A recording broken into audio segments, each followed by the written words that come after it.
Welcome back to another episode of the Blitz Break. I'm your host, Phil Rasmussen, and as always, joined by my partner in crime here, rocking some pink today, legendary Texan, Mr. Buzz Howard. Is it really pink, or is it chartreuse?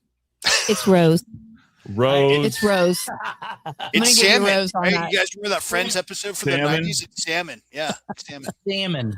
Good distraction from the shoes. That's Yeah. what it is. It's really what it's it for. worked for you. That's really what it does, for I like sure. salmon. I like salmon. Okay. This is retro. This is it is. This is a retro I can- logo. Looks like it's peeling a little bit It there, is too. peeling. You're not supposed to look that close. This is one of my favorite shirts. Can't from let you off the everywhere. hook on that. Well, appreciate you being back, Mr. Howard. And as always, our resident social media guru, our connector extraordinaire, title, mortgage, and real estate industry expert, Julie Shroyer. Welcome back.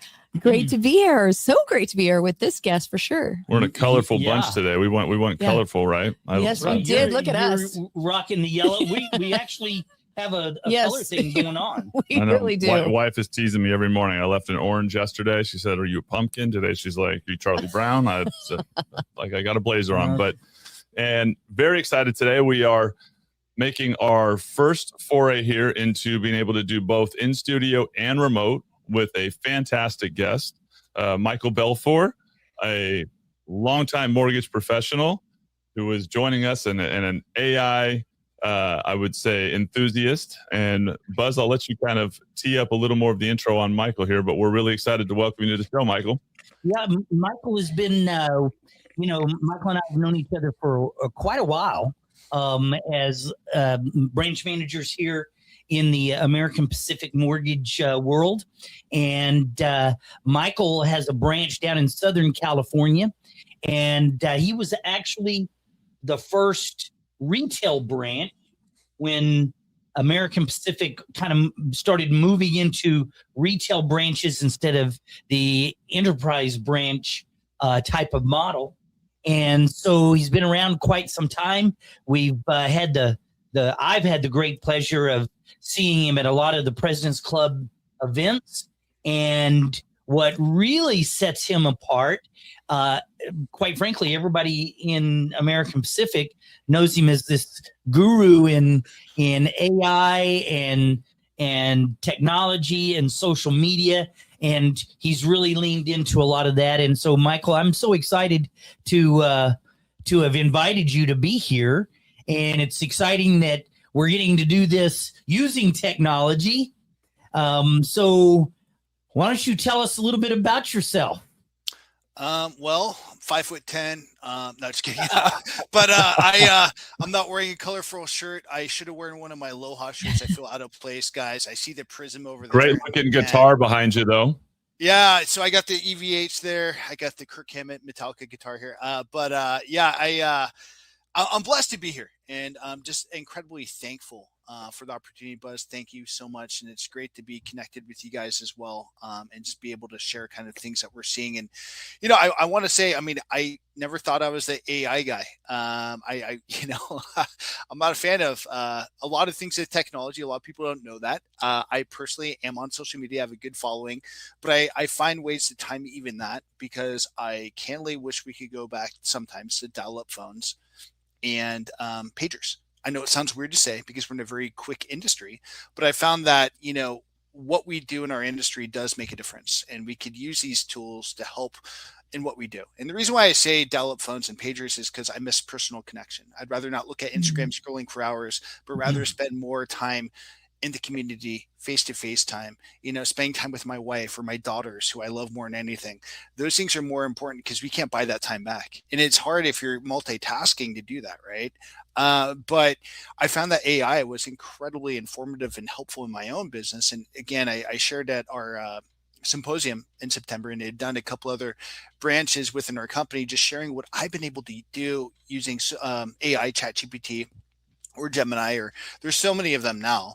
The one joke I usually share with people is, no, this isn't Skynet. Miles Dyson is not behind this. If you guys get the reference from the Terminator movies, we're not going to get blown up.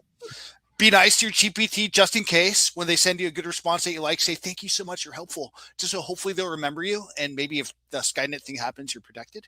But I'm kidding on that as well. It's a bad joke. But just want to share with you guys, there's a lot of opportunity. And if you're watching this or even Buzz and really what you guys are doing, it's something to share with your team and say, guys, give it a shot. Just it's like the high dive, right? Remember when we were kids in the swimming pool and you seen everybody jump off the high dive and you're a little frightened to do it? Just get up there, jump off, see what it's like. Because once you get your feet wet and you're actually in it and you're starting to toy around with it, you can find that's an incredibly helpful tool for you, giving you back some of your own time and just helping you work smarter, right? In what we do. Well, I agree with you on the just give it a try, almost to the point right now. Like my dad, he didn't say get up on there and give it a try. He threw me off. And so I think that we're starting that process of, we call it done for you, done with you, and the things that you have to do. But this done for you is us tossing them off and saying, here's the things that we're doing for you. But I would really love to hear about some of the tools that you think are, I would say, number one tool. In other words, if someone was going to, give it a try, take a jump, what would the tools be that you would utilize? What I started with ChatGPT, and I'm starting to play around with Clyde and Gemini, but I still am a ChatGPT guy. Just the day to day. Look at your business plan, and hopefully, as we record this, it's the end of January. So anybody listening to this, if you're in our industry, whether you're an agent, mortgage, title, escrow, right, you have a business plan. Go through that business plan and figure out things that may help you. Like, what can I try? And so things that I do is I use my headset for everything at work. I have a cell phone. See, cell phone. There. You can see my girls here, by the way. I use my cell phone, but I like to separate. I have my CRM, which has my phone number built into it, which is a different number than my cell phone. And the reason why I like to do that is when I'm home with my wife and children, I want to be present. And I find, and that goes back to what I was saying earlier, being present with your family is everything. And that's everything to me. And it should be everything to everybody is kind of watching this. Because at the end of the day, you could close another escrow. But remember, when the Lord calls us home, you're not, or when you see a hearse going down the street, you're not going to see U-Haul following that hearse. Right. So the idea is what can you do to be present, and being present in relationships we have also at work is important.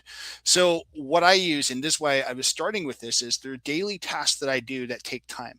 And in our industry, in most industries, time can become money, because if we have an allocated amount of time that we work with our business plans, this is what we're focusing on. So we can be more present through those hours to work with your clients, work with your partners, whoever that may be, and continue to also work on your business. Well, ChatGPT could solve that.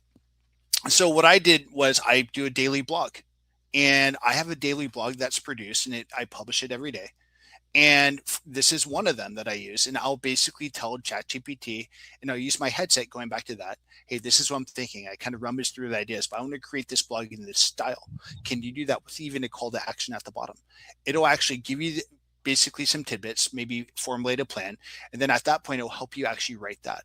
If you're looking for marketing, like let's say you want to be more active on Twitter, I'll basically say, okay, I want a couple of tweets, one that's buyer facing, one that's agent facing. It'll give you those daily.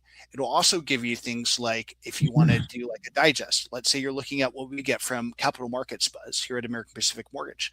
And you're also following someone like Hammer, who does a daily digest, or Barry Habib, right? And you're looking at MBS Highway, and you're looking at all these thoughts, right? Okay, well, what do I do to formulate this that may be able to articulate what's going on in the markets today, or maybe even just a weekly digest? I do that as well. And so each one of those, basically, I call my daily marketing pack. And as I do that, I say, okay, today is, January 23rd, 2026. It's Friday, right? It'll then give me the daily based off of what I'm looking for. So I could put that out, and then I'll use something like Hootsuite or another scheduler to push it out on my social media. For Instagram, going back to that, I know we're doing a lot of Reels, a lot of FaceTime. We're doing a lot of that stuff. And I know we have and I talked about this at the symposium and also on the branch manager call that I did, telling branches how to use GPT after the symposium, and another one last summer. Not to knock what we do with our social media team, but there are certain things that we could take from that perhaps that would personalize it for our own. And then you can upload that to ChatGPT. Give me a caption for this. Give me a script for writing this or doing this. One of those, Reels that we see or TikTok type videos. That's a short form video to have you expressing something. You could do that, and you could record 30 of them. Maybe do a batch setting where you could record those. So that's just one of the ways for marketing and social media that I utilize this for. That's helped me. And quite honestly, writing blogs, doing the tweets, doing the responses, all those things. It literally takes maybe 5 minutes versus hour or 2 hours to work on these items. It allows me to free up, again, a lot of my time so I could have more time to continue work on my business, work on relationships, and invest in, the clients, referral partners, and things that we have during the workday, as well as cut it off at the end of the night where I can spend time with my family. So when you say you do a daily blog, I'm envisioning an article that you write, and people, do you send it out to your to your entire database on a daily basis, or is this something that is posted and people come and read it? Where is this posted? I would love to jump in and be one of your followers. Thank you. And I appreciate that you saying that. And that's honestly knowing Buzz and admiring you for his 15 years. I've known you since I've been with this company. It means a lot. Because I got a lot of love for you, man. So you saying that means a lot. Just go to MikeBelfor.com. And if you want to get signed up, I can send you on the email list. I have a weekly one that's a market recap that I send out. There's 3 versions of this. There's a client-facing one. There's an agent-facing one. There's a financial advisor and CPA-facing version of these emails I do on the weekly market cap, which talks about things that happened this week, what we're looking towards, what actually makes sense. Because a lot of people don't understand that the Federal Reserve doesn't dictate mortgage rates. We tell that to our clients day in and day out. I wrote a book, by the way, on the Federal Reserve called Fed Made Simple. It unpacks things like quantitative easing and how the Fed Reserve system works and how our monetary system works. But those sorts of ideals I do in a weekly email, and I'll include you on that as well. And the cool part about that is I then drop that off. I know several offices within a quarter mile of my office here, and I'll do a pop by, nod to Buffini, who talks about the pop buys and their coaching program. Yeah. But just drop it off weekly, shoot the breeze with, those partners, and just kind of share what's going on in the market, see if they have any questions, what have you.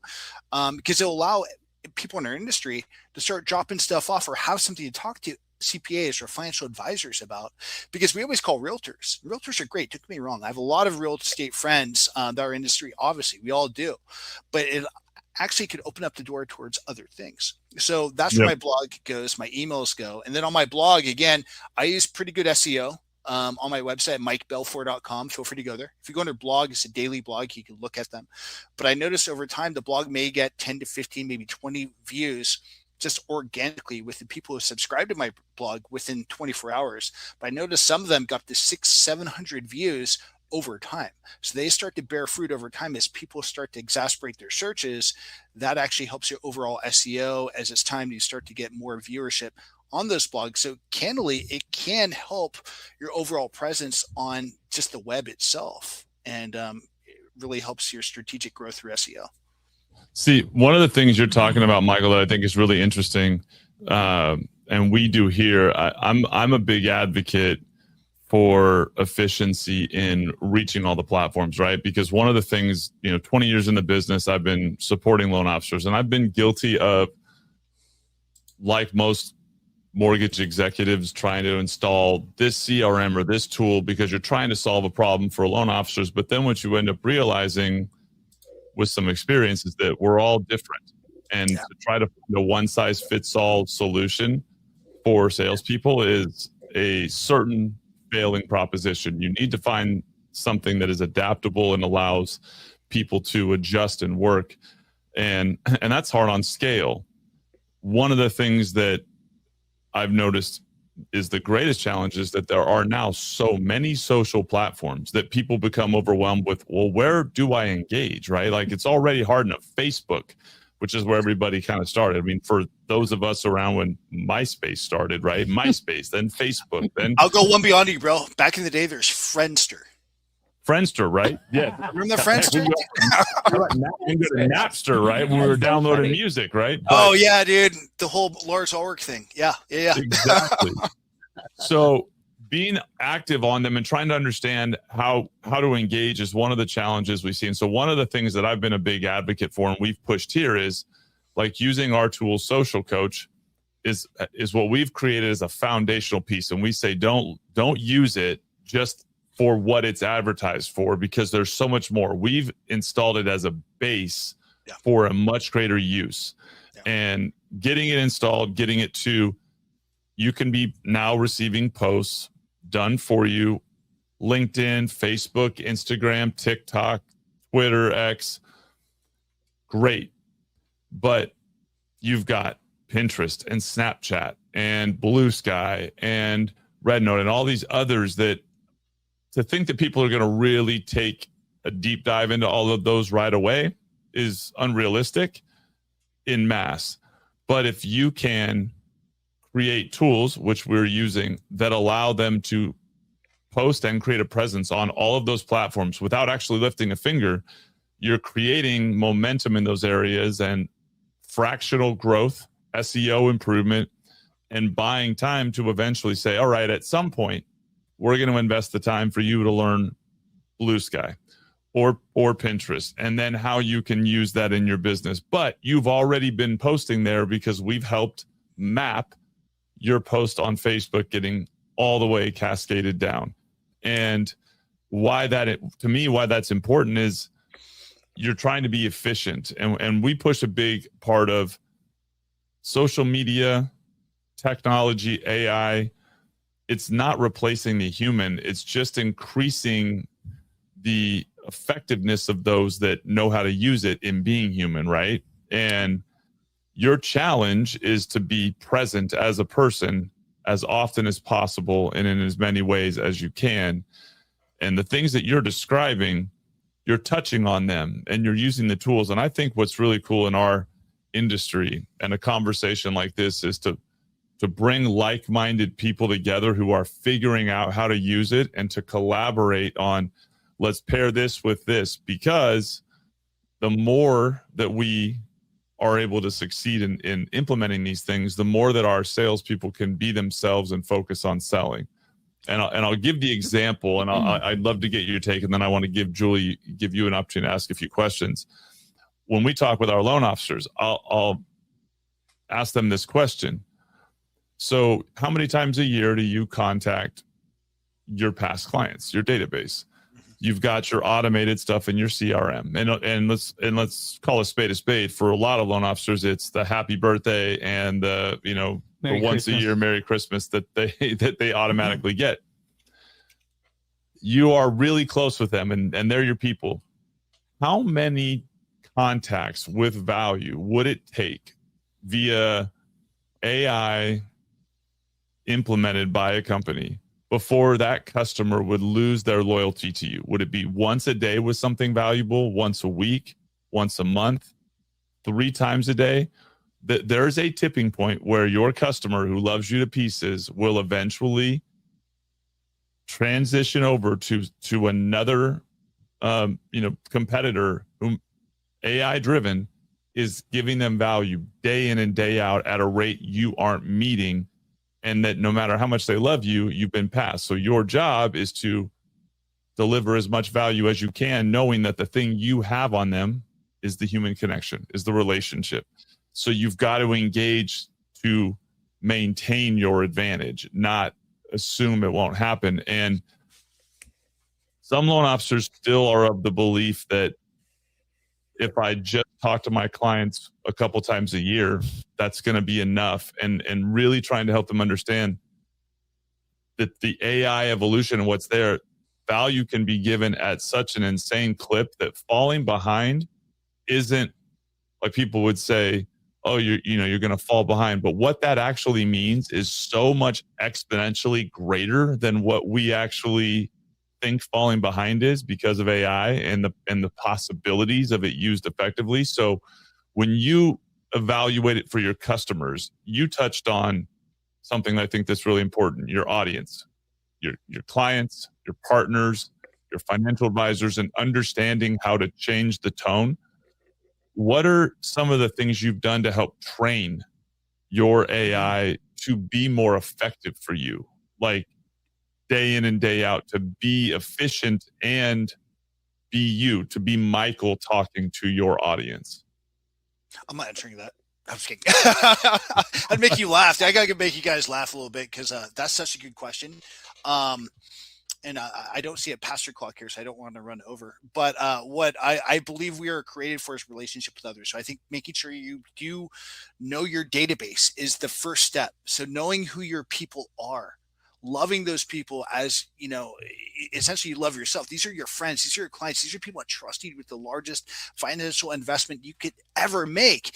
And the idea is for your loan officers, for my team, anybody, is staying top of mind. And I love Loan Atlas. I don't know if you guys heard, but I'm going to be faculty there this year. And Tim Brahim had a great message last year, and I use it now.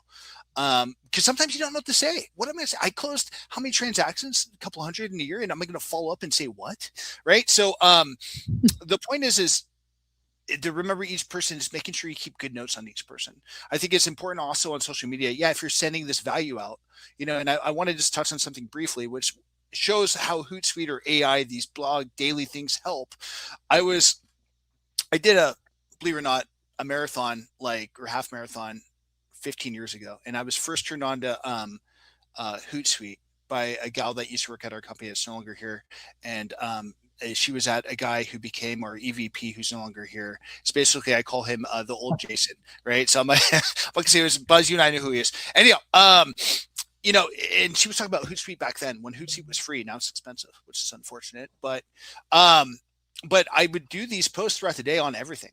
And I remember talking to a friend of mine that worked at Wells, and she was a financial advisor after the race. And she's always like the number one gal in Sonoma County. She's an incredible runner. And I was just talking to her. This guy comes over, hey, how are you? Blah, blah, blah. And then he's like, oh, I know you. You're Mike Belfor.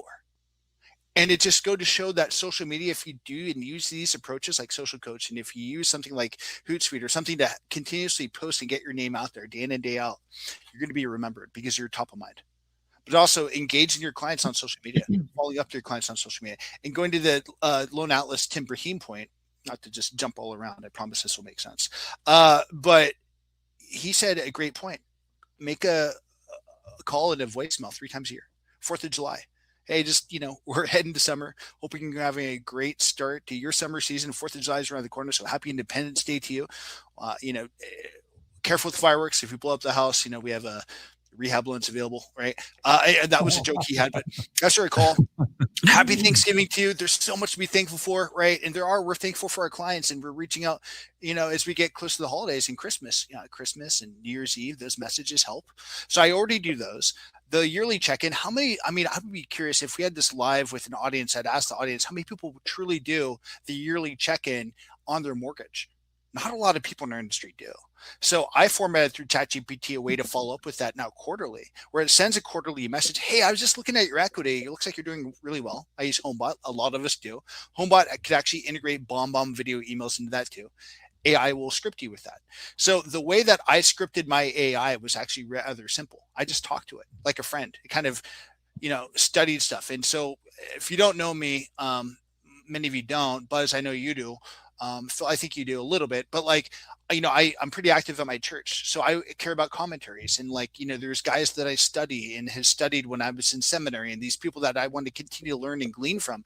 So I use these commentaries to grow knowledge, and I just ask it questions. We went through that. In fact, I led a Friday morning Bible study and asked about the Paul and the stuff he went through, as we see in the book of Acts. If you don't know your Bible, give it a try, and not to give that little seed out there. I hope that's okay, guys. But it's just and we're in the study. I want to share that with these people. So hey man, this is all the stuff, because Paul was hardcore. All the stuff this guy went through. Oh my goodness, right? And so it goes to the point where I start talking to it, asking ideas. Hey. And a good point is, with our past clients, we have what we call the strike rate. And what is the strike rate? If you're unfamiliar with this, if you bought a house in the last couple of years, especially with American Pacific Mortgage, we had a buy-fi type program where we pay the the closing cost for the individual comes back to refinance, meaning we'll pay underwriting, processing, right? And if we get more credits thereafter, we will.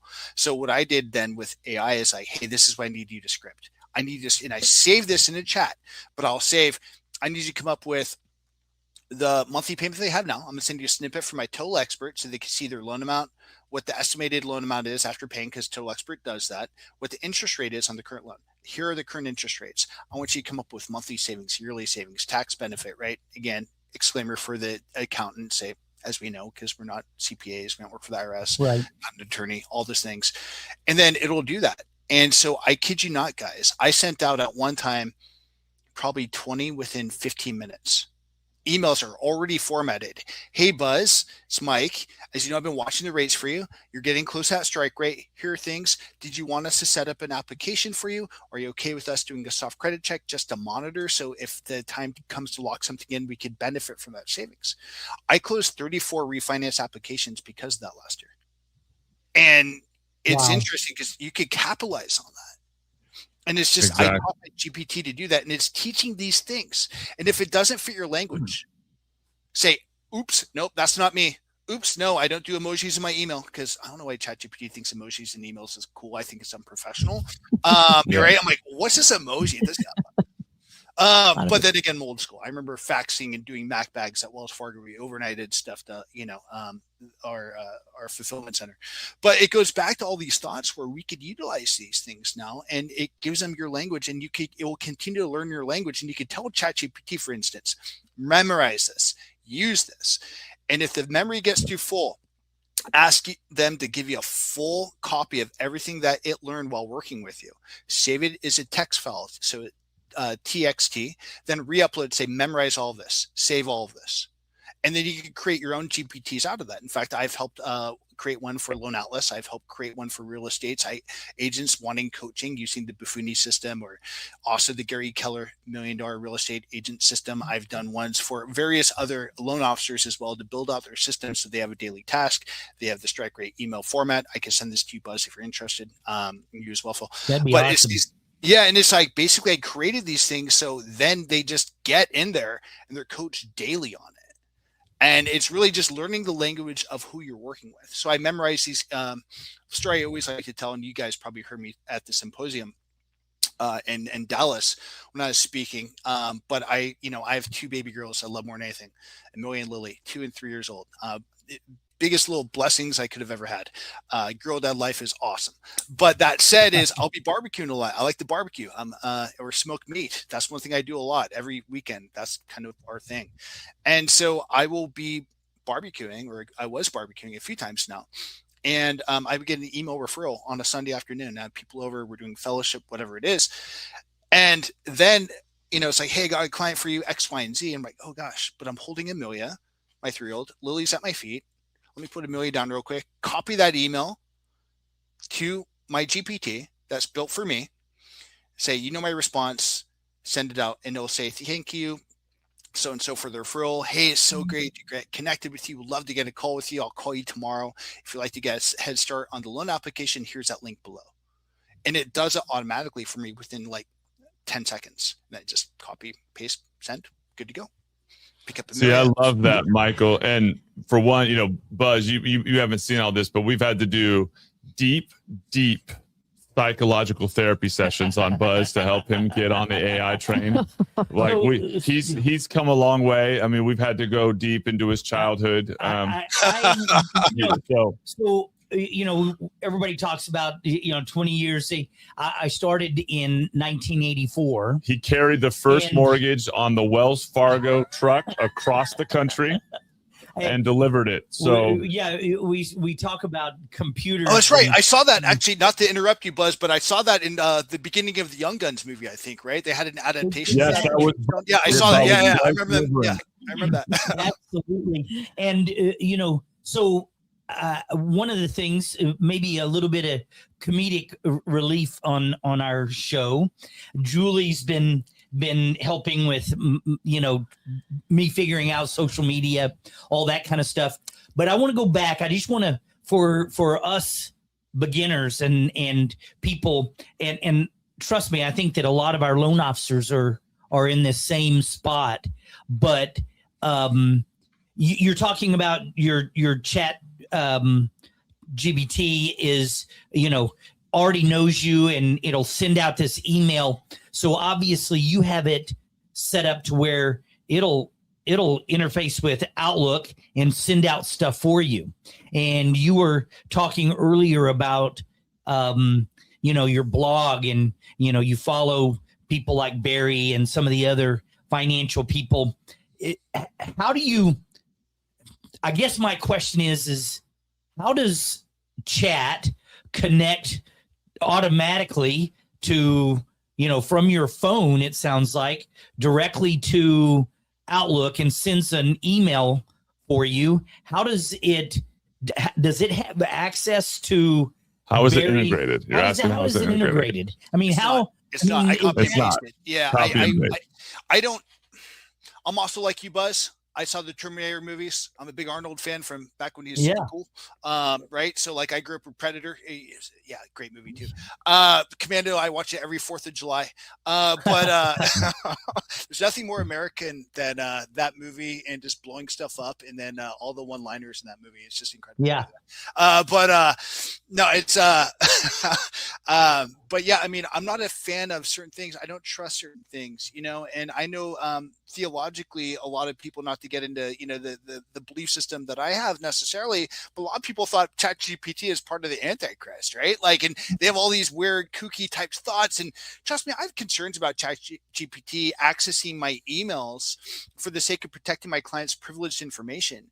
Because the one thing we have in California or any other state in this industry is a fiduciary duty. So we have a duty to uphold the safety of each one of our clients and those that we work with. So I'll copy and paste just the body of the email to my GPT in that thread, and it produces that for me. Same thing with the mortgage thing. If you go to Tell Expert, it shows none of the pertinent information of the client, simply just their name, the loan amount, the interest rate that they currently have. GPT has like a HP 12C in there built into it. So it can come up with all the data that you and I calculate by hand that we used with our 12Cs back in the day, which makes it incredibly helpful. So it does all that, but I copy and paste it because I'm selective also, where I don't want to share stuff. I want to, basically, uphold the privacy of our clients. So in turn blesses them and protects them because we have a duty to do so. Right. So it's not integrated Outlook in that way. So you have to take a report, let's say from Total Expert or from Encompass, and cut and paste exactly what you're looking for, put it into chat, and then tell chat what you want it to create.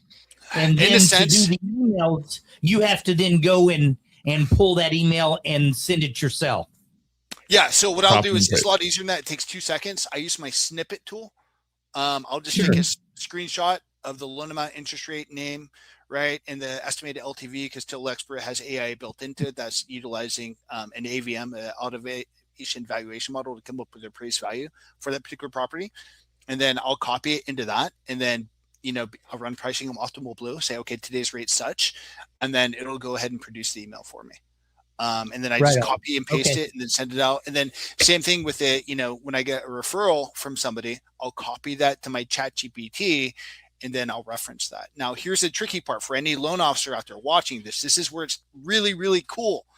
I want you guys to remember this part. If you have a deal that's difficult, and there's a lot of difficult deals out there, and you don't have time to go through the Fannie Mae Freddie Mac selling guide, maybe your scenarios team at our company could be slow, or whatever company you're at. I mean, hopefully you're with APM, or a Big Value Mortgage for Buzzes, but you could ask ChatGPT, and it's $20 extra, where you could drop these screenshots, as I mentioned, Total Expert, by the way. It's $20 a month. But you could ask it to check the Fannie Mae Freddie Mac selling guides to prove a point and tell them exactly where it is in that selling guide and send it to our underwriters. I said this at the symposium, and then Kelly had Leslie Haskell, our head of underwriting, take a picture doing the Homer Simpson choking out Bart Simpson thing just for a photo as a joke, right? But like it was because you could do the selling guides, you could check the selling guides, and it proves in the selling guide that is a guideline that actually fits your mold. Or if you're curious about that, you could go to the HUD selling guide or the VA selling guide through Ginnie Mae, and it will give you actually the guidelines itself, specifically where it is for FHA mortgagee letter, or in the selling guide where exactly it can be found in Fannie or they're ready, and they can take back your underwriter. I found this. Let them double check it, because that's their job, is risk assessment and underwriting, but it will help you through those difficult situations as well. So, I mean, really, any one of your loan officers, just for that purpose alone, should be using it. And I think that's why I've already started doing that. And believe it or not, so congratulations to me. When I get questions almost all the time now, I have a pretty good memory, but I always go and check and look for the exact guidelines and pick them out and respond to my LOs that way. Yeah, and it's great. And you can do it, honestly, if you take that email, copy and paste it next time, Buzz, take that guideline, look this up, show me exactly where it is, format that email for me, and it'll send it for you. You can just copy and paste it. So you don't even have to write the email the before and after. It'll do it for you. Wow. That's right. Yeah, that's great. So, Julie, questions for Michael here. I know, Michael, it is so refreshing listening to you. I had the privilege to hang out this week with a top 1% real estate agent, and you exemplify everything she talks about. So she really pushes winning before you show up. So when you meet with somebody, client, whoever it is, you're competing with other lenders. If you're a real estate agent, you're competing with other real estate agents. You need to win that appointment before you even enter the room. So look what he's done. He's written a book. He's done a blog. He's well positioned on social media. And here's the other interesting stat that NAR released. 70% of buyers and sellers use the first person that they see or come across when they're ready to buy or sell. So the one who's exposed the most, the one who's out there the most consistently wins. So he's doing everything right. And it's no doubt you're successful, because it's like, check, check, check. I'm interested on your social media platforms. And this will be interesting discussion, because like Hootsuite, I've heard if you use that, you don't get as much traction. It's as an original post. Have you seen that? That's my first question. And then is Instagram your main platform of choice, or where you get the most traction? Yes. And thank you for saying all that. Seriously, I could hug you. I'll have to fly out there, grab one of those comfy chairs, and hug you next time for saying all that. Honored by your statement. So thank you. Yeah, Hootsuite, you're right. It does. And I talked to a buddy of mine at my church who runs tech and understands SEO. I mean, he's done quite well with things like YouTube and things like that. It will dampen definitely your views. However, if you integrate everything and you organically post, I post on YouTube, Twitter, or X now, right? Because the kitchen sink thing with Elon. You have, what do you call it? I did a little Pinterest. I've done Facebook. We all do. LinkedIn is a big one for me, where I post organically on. Google Business Profile. Believe it or not, I actually post organically my blog posts on there. And Google already is such an SEO animal that if you continue to update your Google profile, it will push things more back, or push things up higher, if you will, on the search results, is what I found. So it will drive people back to my website, which helps the SEO for the website itself, which is incredible. So I do think actually posting updates on your Google Business Profile is incredibly profitable. It's a very good idea if you haven't done that right. Hootsuite does, yes. And that's why, candidly, Instagram is my choice. And Instagram's just easier for me. I post Instagram every morning. I usually wake up about 4:30, about 5, reading, praying, do my journal time. Then around 5:30, I jump on for about 30 minutes is what I do for social media. I'll post what I want to post, get my story feed going. Of course, there are those times midday or something's really cool, I want to share it, right? I'll do that. But I usually post on Instagram. I've noticed that, that organic post on Instagram has helped.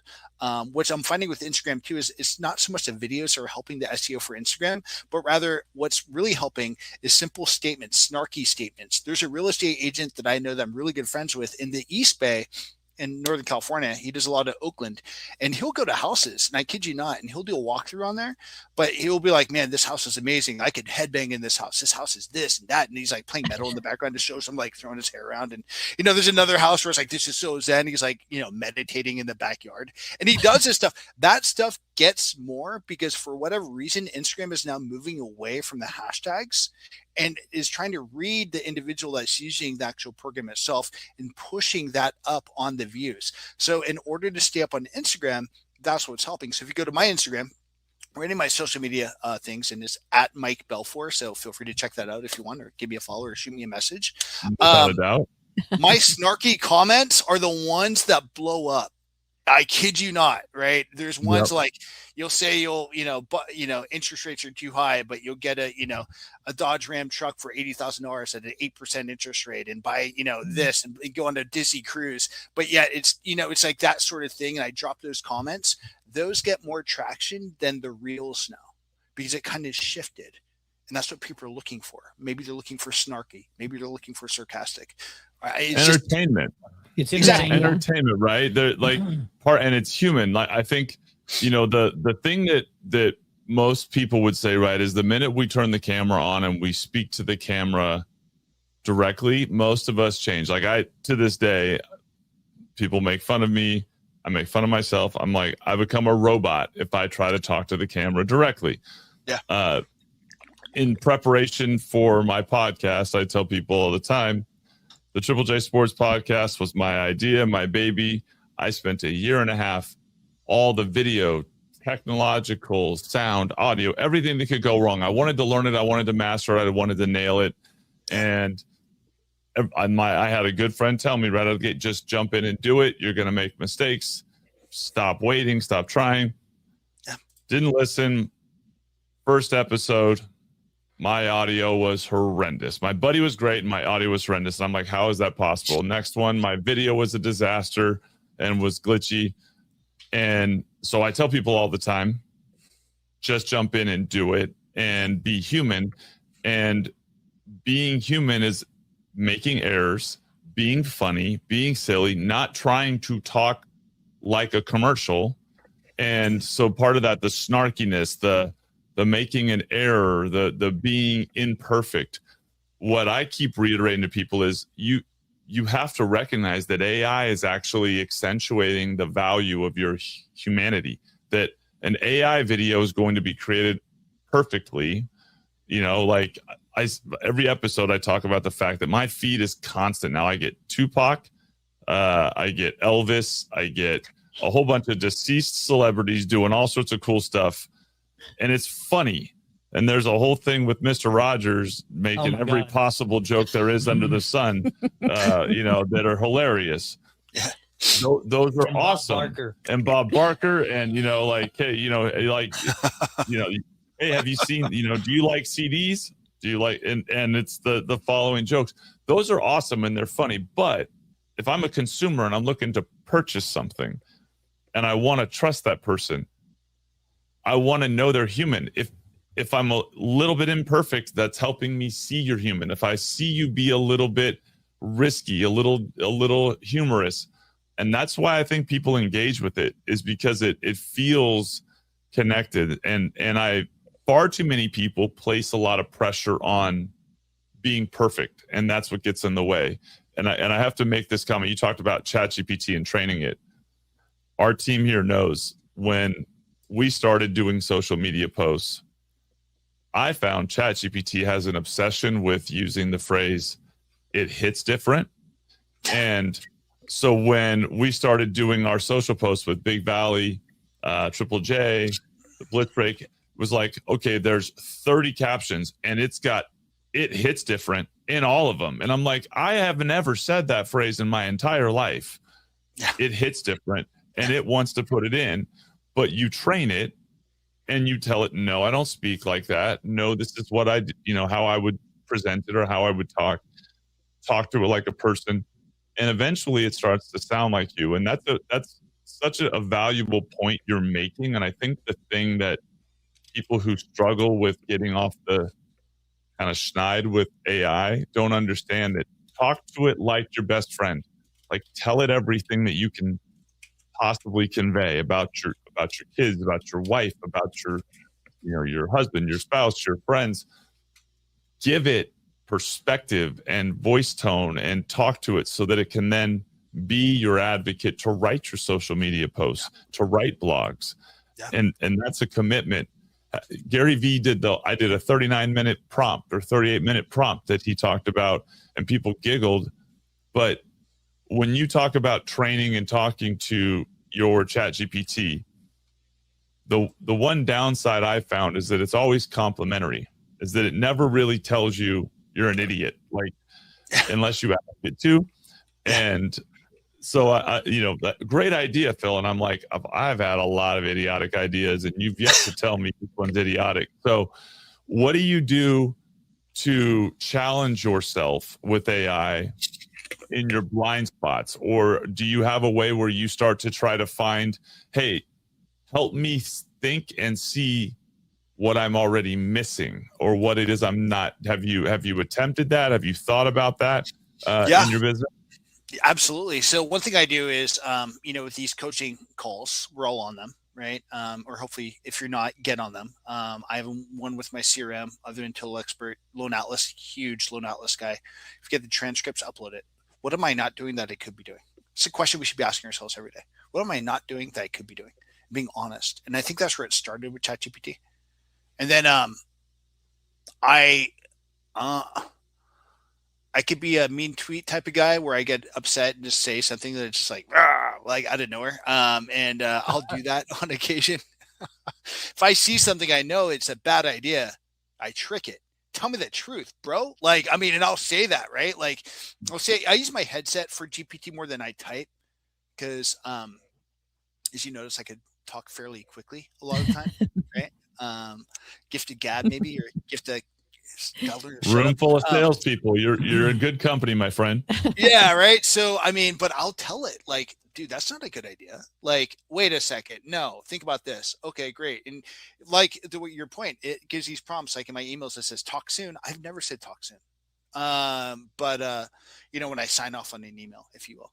To that, the challenge is it's like always the refining process, and I believe in refining what we do, no matter what it is. And it goes back to, I'm sure you guys have read or have heard of the story about the British cycling team, right? And if you haven't, read the book Atomic Habits, it's in there. I've heard several pastors over the years share it, but they were like always really horrible. And, for like 100 years, they're a horrible cycling team, but they hired somebody that would investigate and say, okay, if we could just improve 1% here, 1% there, 1%, they're doing things like buying pillows, they're doing stretching differently, the times that they're eating, making sure they're truly getting better sleep. 1% everywhere. Now the British cycling team is one of the best, right? They continue to win. And it's the idea that what are we going to do to continue to refine the process? ChatGPT is simply a tool. It will tell you what to do because it's a positive influence, but it's okay to say that's not right. And I think that's a big thing people have to learn, because it's always going to give you positive reinforcement. But it's also, and you could say, I need constructive criticism, right? Because we all like to feel good, right? We all like to get the compliment, the pat in the back, and, and it's a blessing, don't get me wrong, but it's also incredibly important to be honest. And using ChatGPT to be honest, it will do it. You just have to tell it to. And it goes back to what you're saying.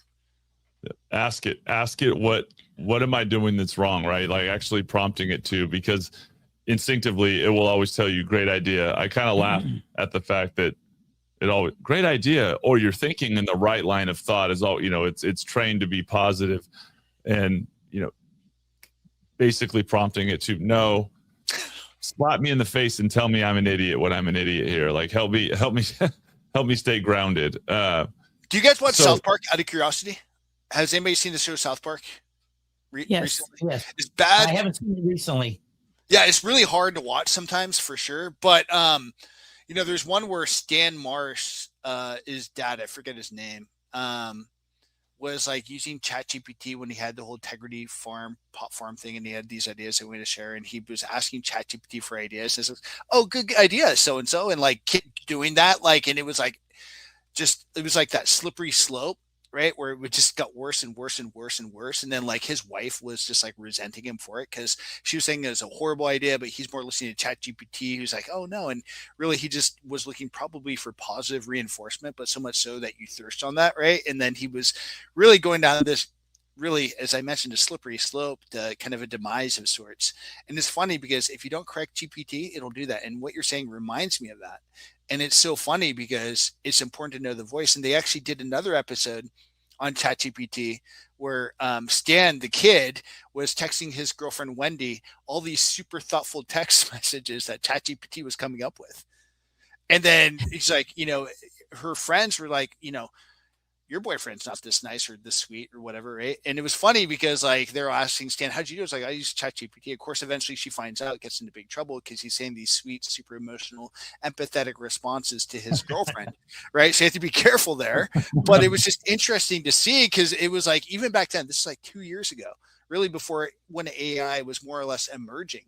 But it was one of those things where it's like, you have to be careful with what you use it for. You have to make sure that it is, it is really criticizing and ask it to, again, like as you mentioned, just simply say, I need you to be constructive here, not deconstructive. So tell me the truth. I don't want to get a bunch of positives.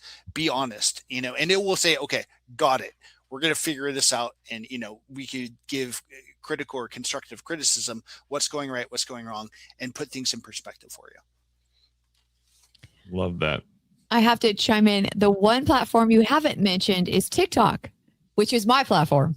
That's my platform of choice. So tell me why you don't or do you dabble in it, or what are your thoughts on TikTok? I got kicked off TikTok. Did you really? Okay. Well, I saw that video and that was highly inappropriate, Michael. So I understand. Yeah, it's hard, right? I mean, being a Christian guy. No, just kidding. No, it's funny. With TikTok, all the stuff that was going on a couple years ago with TikTok and the concerns thereof, and having it, I'm very private. I want to maintain the privacy of, what I have, intellectual privacy, especially while I was working on the book, or I read a couple. I actually wrote on crypto as well, but it's funny because I just wanted to keep that as intellectual property and just the concerns thereof, not necessarily trusting the fact that it's government run and all the rumors and all those things. So as a result, I used Hootsuite for TikTok to post on TikTok. Got it. And then it really went well, but I think TikTok got onto it and then they kicked me off TikTok because of that. And actually I had a client that was working at TikTok, believe it or not, here in the States. And I'm like, can you look into this? And it was, So, I'm not on TikTok. I contemplate going back on, but again, I don't want more social media. I know it sounds weird being a mortgage guy because they tell us to really interact more on text and social media. I try to stay off it where I can. So, more family time and so forth. Yeah. Well, what we've done with it is taken Social Coach and Social Coach having LinkedIn, TikTok, Twitter, X, Facebook, Instagram, and YouTube Shorts is coming. We've mapped that, set up our admins, and then we've paired it. And I think AI stacking is a huge functional tool and strategy we all need to be great at, where we've paired that with another platform we use called repurpose.io, which allows you to create your own custom workflows. And that allows us to then take what's posted in Social Coach and add all those platforms that are not inside of Social Coach and have it reach. So for us, we're able to post our podcast, for example, on YouTube, and then we've got workflows set up that immediately pull the audio and send it to SoundCloud and Spotify and Apple Podcasts. And a social clip can be posted through Social Coach, and then we're able to take it out of that and get it to a Pinterest and a Snapchat and a Blue Sky and a YouTube Shorts, and design these things custom and update the templates with the intent you only got to post one time to one platform and have it deliver across all of them, right? And one of my big, kind of messages to a lot of people is when you don't post a lot on social media,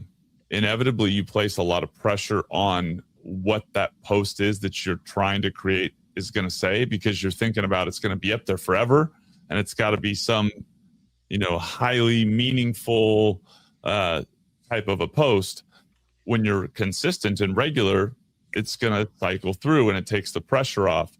So our focus has been, let's create ways to batch content create, which we do a lot with our podcast and our video content.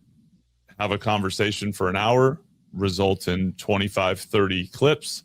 Yeah. Those can be distributed and scheduled, touch all your platforms, automate those, the scripts within, because it's you talking. And then using different design templates on your business inserted, pair that with some other things. Now your personal posts, pick your favorite platform that you're most comfortable creating in, post it there, set your flows to have it hit all the others. Yeah. And by workflow, you know, like to your point, let's be efficient, but let's touch all of our bases and let's really make sure we're connecting with our audience and our people, meet them where they are. But let's not ask you at 72 years old or 65 or 55 or 42 to suddenly become something that you aren't, and to take time away from your children and your family to learn a tool that may or may not produce an ROI just yet. But if you can accomplish that. And so I think the power that exists, that I'm a big believer in, is you can now start doing these things if you're thoughtful and you take the thing that we hear all the time. AI is not going to take our job. Humans that know how to use AI are going to take your job. So let's thoughtfully insert AI to help us all get a leg up. And what I think, listening to you, and I really appreciate your message on, is when I hear loan officers or real estate agents say, well, I just don't care about video, or I just don't care about AI. My answer is, it doesn't really matter what you think or what you care, because this is the way the world works. Like you have to do this for the purpose of your business. Yeah. But I do understand your lack of a desire to be immersed in it. So let's think about how we can minimize the amount of stress that you take. And it is powerful to listen to people like yourself who have come up with ways to do so and lead the charge. And I know I really was inspired listening to you at the symposium. Back to Julie's question on, you know, not just TikTok, but social and a presence. Julie's, you know, hundreds of thousands of followers, has, you know, talked at length, Michael, about her story of, you know, being over 50 and talking with her daughter about, well, where's my place in social media in today's world, and all the insecurities that we face as individuals. Buzz has talked about his. Can't help him with his. We still got to get the guy. I mean, but, dog nutrition. You know, but I've got an endless list. I tell people all the time on being on camera, you know, broken my nose 7 times. I've got uneven nostrils. I'm tall. People can see up my nose and it's uneven, and my kids tease me about it, and my voice sounds ridiculous. Like, you name it, we all have it. Yeah. What everyone has to get over is that insecurity and the fear of what people are going to say, and focus back in on what is the purpose for why you're doing this to help keep you consistent. So what would be your message to loan officers, real estate agents who are fighting any of those battles, to help them focus on their purpose and the why this matters? It's simple. It's you.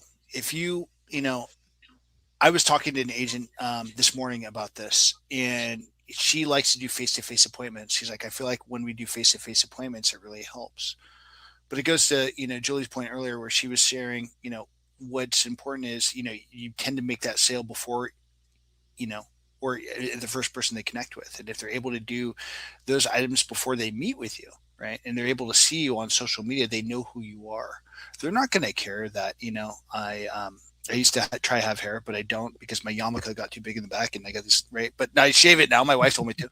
They're not going to care about that. They're not going to care about my broken nose, my cauliflower ear. They're not going to care about those things. They're going to know that I'm a real person, right? And because that, they understand that, you know, we're real people. We're human beings, a living, breathing human being that they're going to connect with, and they're going to be able to identify with, and they're going to be able to say, okay, that's who we're working with. I trust this person, because I can identify them. I like how they speak. I like the words, the verbiage, whatever it might be, the presence. Often we get to talk to people and get to encourage people by simply just coming up alongside them and talking with them, right? Yep. Whether that be a person at the coffee shop that, you know, just seems like it'd be going through a tough time, buy them that cup of coffee, right? Just bless other people as we're in the community. And I think with that, if they're on social media, they see you interacting like Julie's done so well with this. you continue to do it and you continue to be there, you then become a household name. And it goes back to the old coaching practice. If they're old school, in 84, whenever the whole Wells Fargo thing was taking place, we were bringing Mac bags across country during Wilder days, Buzz. But even if you're doing things back then, the Buffini was a great program, and a lot of us know Buffini's program. It was this idea. It was called the Mayor Campaign, if you've ever heard that. And a lot of agents do, especially older agents, but you're creating this Mayor Campaign where they know you because they see everyone you're involved with in that community. This is a greater way to create a better span of your audience, whether local or throughout the state that you're licensed in, to create that awareness of who you are as an individual. And then that you build that trust thereafter. Right. And it does it for you. So you don't have to go to the social events. We're talking about time with family. Well, there's a social, installation lunch, and go to that for sure for your local association. Right. That happens, once a year with most of the associations throughout the state of California. When I'm talking about the Association of Realtors for that given county. You also have these mixers or whatever. Well, yeah, still good. But what if you could do that more often? What if you could be in the presence of others more often, being on camera, taking the time to really just not care, let your hair down. I wish I could, I don't have any hair, but taking the time to do that, you could do that and be present for people. So then they know who you are, and it builds that trust before they interact with you or do your background. Hey, I referred Buzz. They're going to look at you, or Phil. They're going to Google your name, see what they find. Julie, same thing. They're all Googling you guys. Right? We all do it. Then they're going to find this. Okay, now I can build trust as the person this person is. Oh, they seem pretty cool. Oh, I agree with that. Whatever it is, it helps build that, I think. And that's where I think it's so important. What's interesting is you've said it several times. Julie said it. Phil said it. This, show your human side. And what's really interesting is I'm starting to, and I don't know what radio station you guys listen to. Do you listen to KFBK? It's talk radio. It's big. What's radio? What's a radio? So in the car, going home, coming into work, I have this talk radio, and what's really interesting, I'm starting to see this where they're actually saying guaranteed human, and a lot of the ads are bringing in actually saying we're human. Yeah. And so that is a huge piece that connects all of what we're talking about, is showing, how you're human. Going back to something that we talked about earlier, is some of these, like being sarcastic on your post or whatever. We had a wonderful lady on the show, one of our first episodes, realtor, top producer, and one of her biggest posts was the post where she failed to sell the property, and she was out taking the for sale sign out and was talking about how she was disappointed that she didn't really get this house sold. She didn't make excuses or anything else, but I actually saw that before we had her on the show, and thought to myself, wow, no one ever shows that side of things. And I thought, what a great message. And then she was talking about it on the show, and I go, oh my God, I saw that. And so this idea of being human, being okay with our flaws. It was her most popular post. It was her most popular she post. Got tons of business off of it because people connected with, hey, that's real. Because no matter how great of an agent you are, there are some that you don't sell.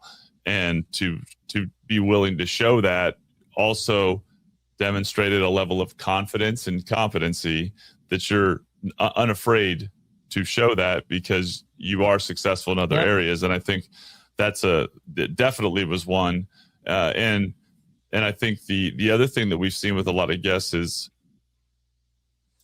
the confusion about what we're trying to accomplish. I love the images that we see all the time when it comes to social and web presence, and all I ever get is 100 views. Okay, let's take an image of you in a room with 100 people. Yeah, that's a great setting. Oh, 1,000 views. Let's put you in a room with 1,000 people. Let's put you in a room with 10,000. and these images that you see, like what that actually means, and the reality of how important those 50 to 100 people are that you reach. And oftentimes those are the most important because they are likely to be the clients that are the most connected and have the most at stake in that relationship. And I do think people get discouraged by trying to compare themselves to social media influencers and stars as opposed to being professionals who are there to be present. And like you said just a second ago, Michael, well, I was just referred to Michael, but I don't know Michael yet. I want to go check him out. I'm going to go see what I see on his social. I'm not going to go see, oh, he's got 1 million views here or there. I just want to see who Michael is.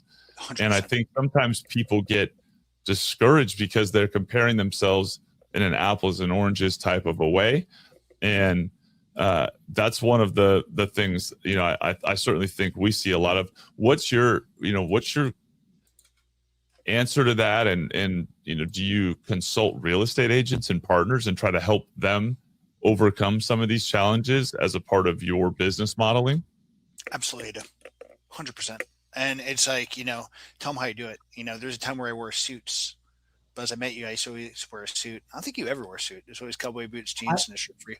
But I dressing up used to be Wrangler jeans, my boots, and a collared shirt. Right. And I remember that.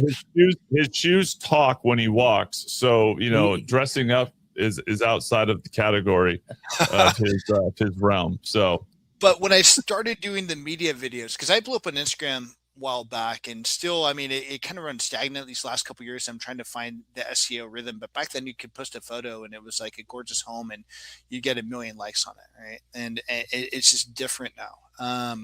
But what I noticed was with social media is like, I was do the batch recording that you're talking about. And this is why I coach people in.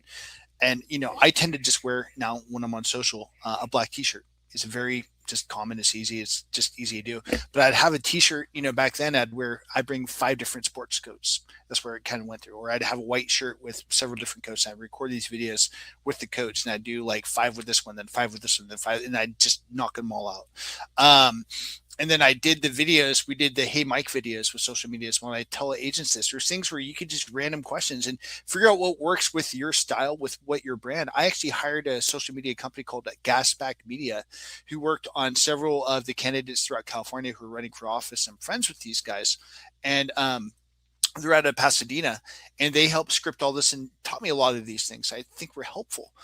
Now I'm using ChatGPT to come up with ideas for my reels or scripts or whatever I'm going to do, but I want to make it more fluid. So I really just want the idea. I don't care what the script is. I don't want to be reading from a teleprompter. There's certain systems, and I'm not going to talk about them, but there are things that we look at for mortgage-backed securities, for example, that have a social media platform and it gives you the script. Don't do the script.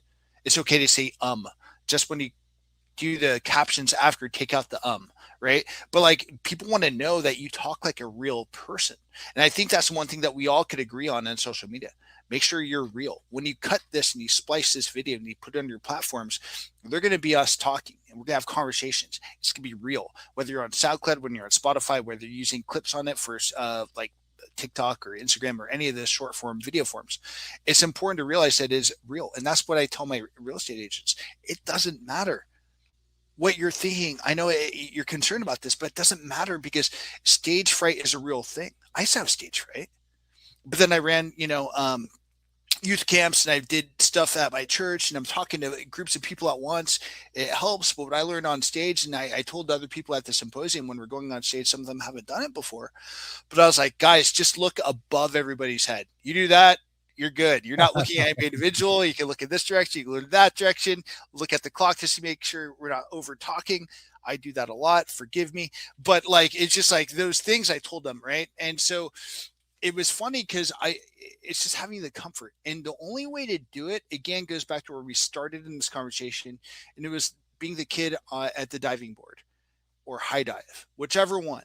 You could remember you had this fear of jumping off the board at first. You could be like Buzz's parents, just throw him off, or my mom did the same thing. But like, or you could sit there and contemplate and get frightened. But the idea is to jump in. You already know how to swim. You already know what you're talking about. You have the content. Just jump in the dang water and just give it a shot, and then record a bunch of them. And what I tell most people, most of the agents I coach through this, is just do it. 1 or 2 takes. Don't do 15 to 20. You're going to stress yourself out. Then use it something. If you put captions on it, I like the app Captions personally, but I know there's CapCut, there's others. And basically splice it from the time you start speaking to when you stop recording it. And, you could do that, and AI will help you create that as well through these systems. AI could help with that too. And then you create that for your messaging for those videos, if you will. But the point is very simple.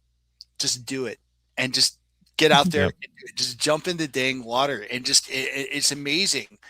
And it takes me back to another story completely off topic, but on my honeymoon, we went to Maria and we went to Tahiti, and my wife was a little frightened she grew up in Roseville. So she's used to lakes and Folsom Lake and Tahoe. And, I'm out there in the ocean. I'm an ocean guy, surfed and bodyboarded most of my life. And it's funny because we're out there, we're about to go snorkeling, and she was frightened to do so because, the fish in the area and this and that. And, but she swam in Folsom Lake all of her life. I'm like, you're missing out, jump in. And it wasn't until, believe it or not, we're in these, clear kayaks. We took a little excursion, and they took us to in Maria.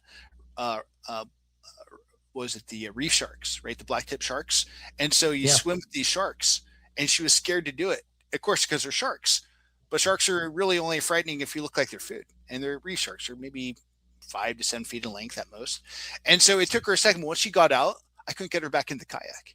It was just a matter of getting into the water. In her case, and same thing with social media. It's just a matter of getting into the water, getting comfortable with it, and then next thing you know, you're hugging you're hugging like the stingrays that came swimming up. You could literally grab these things. It was amazing, and not in a bad way, of course, not in an inhumane way. So, forgive me for the comment there. In case if you're like, wait, what'd you do, Mike? No, it's just, it's funny because you get to here come all the activists. Yeah, here comes PETA. Yeah, here comes PETA. Come on, Pamela Anderson, forgive me. But no, it's just these ideas where you could do these things. You just got to get in the water and get wet and just kind of get to that point where you're comfortable. And it may take a couple of tries, but just shoot a batch, then do it again and do it again. And eventually it's just like another thing. It's like your baby who started first, doing the scooch, the army crawl, then they start crawling, then they start taking the first steps. It takes time, but it just takes time till you're fully walking, and then you're okay with it. Yep. I love that, Michael. And I'll say that is the one thing when we do our message, right? We've really focused on done for you, done with you, done by you as our just mantra, right? Everything we can do for our people, we want to do for them. Everything that we can do with them to make it simpler, easier, faster, we want to do with them. The done by you part is the jumping in, is the putting yourself out there, is the being willing to show your human side, is the delivering that authentic and genuine part of yourself and giving it to a chat GPT. Like I tell people, once you train chat GPT to know your voice, now you have the power of others being able to create things that are you, and it's still you, but you've got to do that part.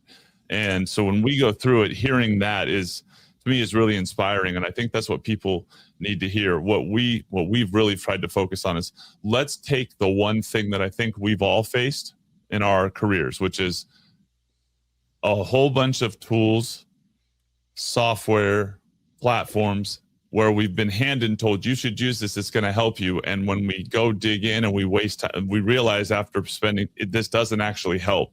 We're the guinea pigs trying to figure it out. And then in the end, we invested a ton of time and it's back to square one. And so a big part of the hurdle that we're on is convincing people this is not one of those. This is one of those. It has been vetted. It has been proven. It is there. All you got to do is jump in with 2 feet, like you said.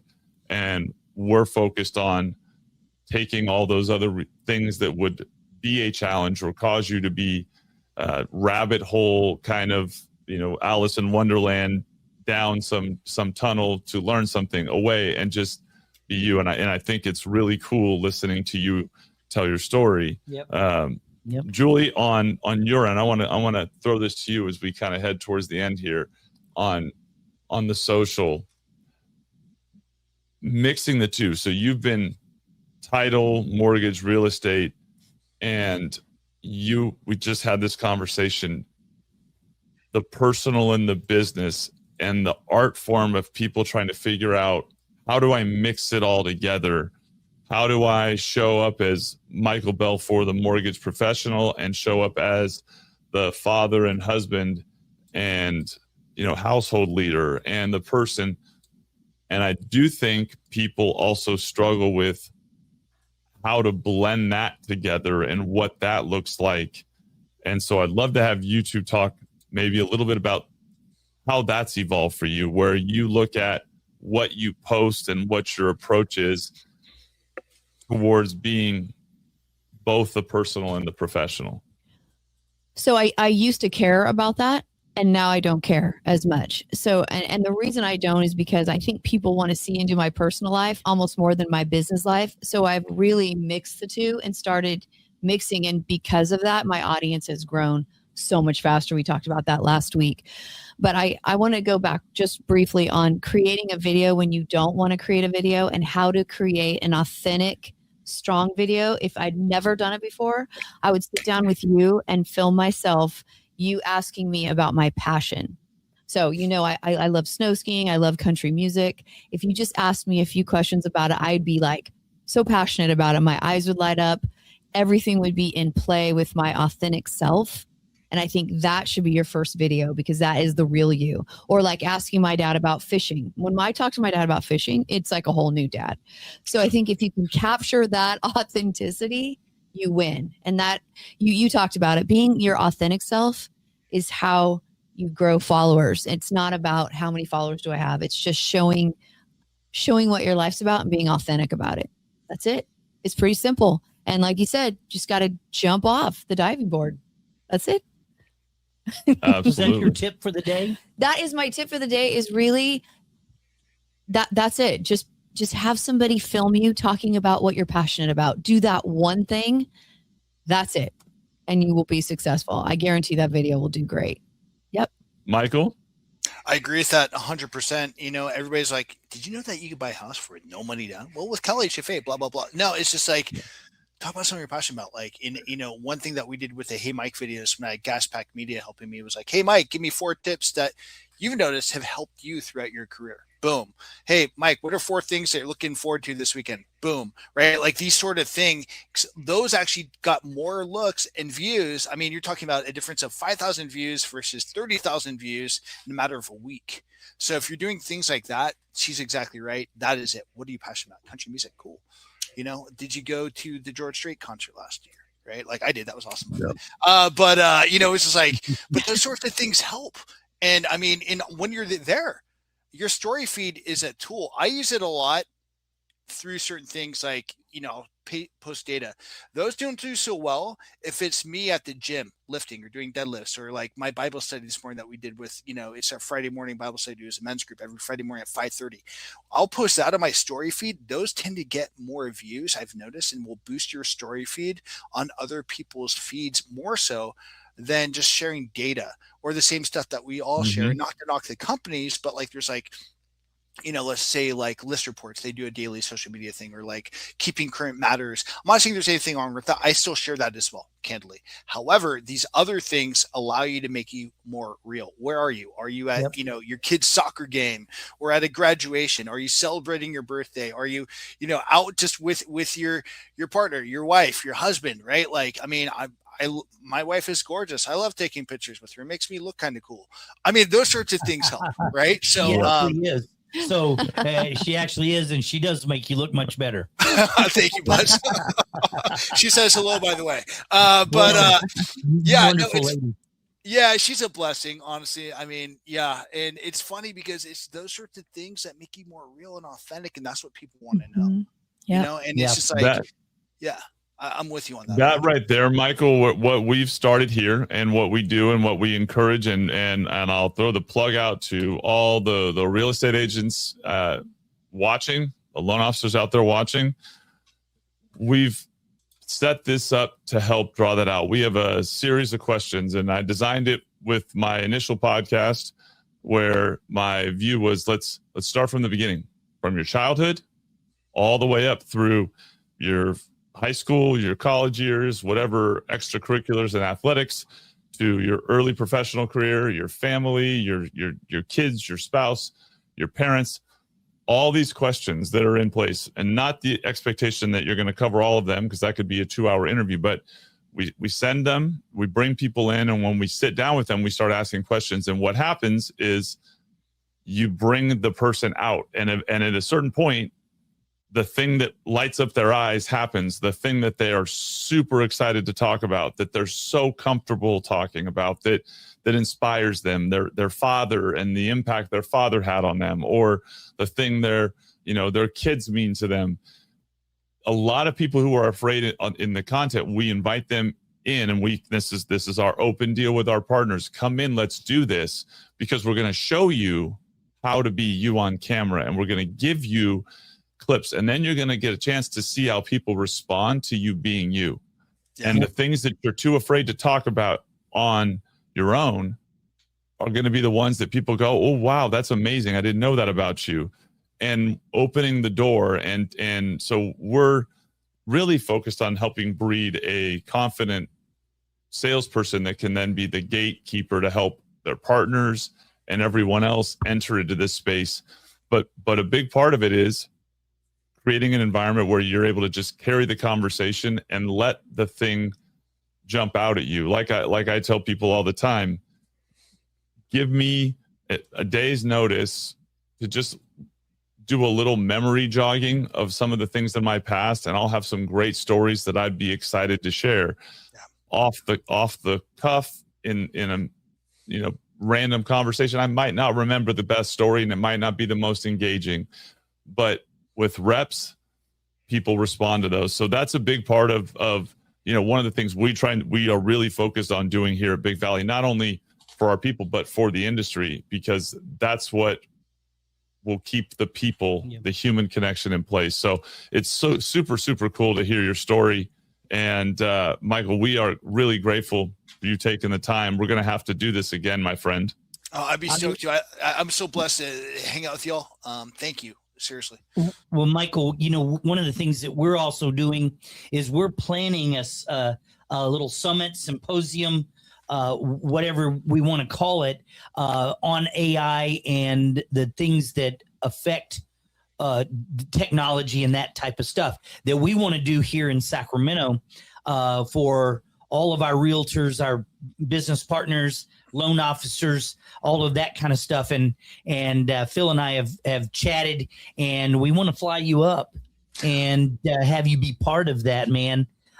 So you'll be able to come up and see say hi to the corporate people and do that kind of stuff. So we'll be talking to you about it. I'm really honored to have you on this episode. I really appreciate your spiritual messages, and it means a lot to me that you would take this time to do this. I'm so blessed by you, Buzz, and I'd be happy to do that. Just know that late June is gonna be hard, but let me know when. I'd be more than happy to get up there, see the corporate people. I'd love to see you guys. I haven't been in Roseville in so long, and it'd just be amazing to get up there and just be able to break bread. We're created, I believe, for a relationship, to spend time with one another, to invest with one another. So to be able to do that not on a camera screen like this, but in person, I think would be just incredible in itself. So thank you for sure. Yep. Julie, any final comments? No, that's it. Just be consistent. And thank you, Michael, for sharing all your insight. It was very refreshing to listen to you. Absolutely, guys. Thank you so much for having me. Well, thank you, Michael. You have an awesome rest of your day, and we will chat soon.